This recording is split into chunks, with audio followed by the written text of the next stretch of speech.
আগের দিন যে মাশরুমটা কিনে এনেছিলাম মার্কেট থেকে, সেটা এনে আমি একদিন ফ্রিজে স্টোর করে রেখেছিলাম। তারপর এটাকে ভাবলাম আজকে রান্না করা যাক। এটাকে এখন পরিষ্কার করবো, তারপরে রান্না হবে। তো আমি মাশরুমটাকে এখানে ভালো করে বেছে নিয়ে গরম জলে একটু ধুয়ে নিয়েছিলাম। আর এদিকে ক্যাপসিকাম আর পেঁয়াজও কেটে নিয়েছি, যেহেতু আমি আজকে চিলি মাশরুম রান্না করবো একটু অন্যরকম স্টাইলে। এটা কিন্তু আমি আজকে ফার্স্ট টাইম বানাবো। তো মাশরুমটার মধ্যে আমি এখানে কর্নফ্লাওয়ার অ্যাড করে দিয়ে অল্প পরিমাণে চালের গুঁড়ো দিয়েছিলাম। তারপর এর মধ্যে একটু ব্ল্যাক পেপার দিয়ে আর ডিমের কুসুমটা দিয়েছিলাম, সাদাটা দিইনি। দিয়ে কিছুক্ষণ মাখিয়ে রেখে অল্প সোয়া সস দিয়ে এটাকে ফ্রাই করে নিচ্ছিলাম সাদা তেলের মধ্যে।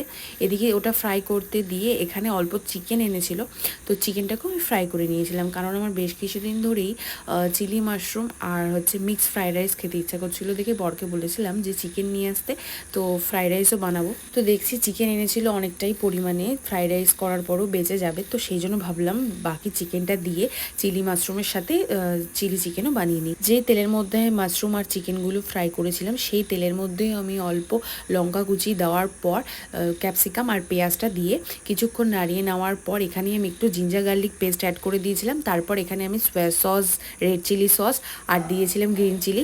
একটু কষিয়ে নেওয়ার পর আমি তারপর এখানে অ্যাড করেছিলাম ভেজে রাখা আমার চিকেন আর মাশরুমের পিসগুলো। আর এটাকে এবার মিডিয়াম ফ্লেমে কিছুক্ষণের জন্য গ্যাসেই ছেড়ে দিয়েছিলাম। আর দেখো কি সুন্দর এসছে। আমি এটাকে একটু ড্রাই রেখেছিলাম, তোমরা চাইলে এর মধ্যে একটু পরিমাণে কর্নফ্লাওয়ারও অ্যাড করতে পারো ফর থিকনেস।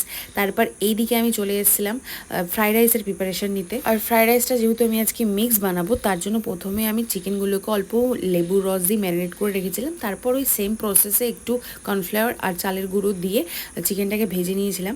তারপর এখানে ক্যাপসিকামগুলো কেটে রেখেছিলাম, সেই ক্যাপসিকামগুলো একে একে ভেজে নিয়ে তারপর আমি এখানে অল্প পেঁয়াজ আর ডিমও অ্যাড করব, সেটাও ভেজে নিয়েছিলাম ভালো। আর বেশ কিছুদিন ধরে বাইরের খাবার খেয়ে এমন একটা ব্যাড এক্সপিরিয়েন্স হচ্ছে, তো ভাবলাম যে আজ আর বাইরে ট্রাই করব না, ডিরেক্ট বাড়িতেই বানিয়ে নিই। এদিকে দেখো ফ্রাইড রাইসের জন্য চালটাও আমি রেডি করে নিয়েছিলাম। তারপর সব একসাথে মিক্স করে নিয়ে ফ্রাইড রাইসটাও বানিয়ে নিয়েছিলাম। আর এটার খাওয়ার ক্রেভিং কিন্তু আমার বেশ কিছুদিন ধরে হচ্ছে, আর বরকে বলা মাত্র কিন্তু ও সব এনেও দিয়েছিল। সো আমি আজকে আমার লাঞ্চটা এনজয় করি, আর তোমরা ততক্ষণ আমার পেজটাকে ফলো করে দিও।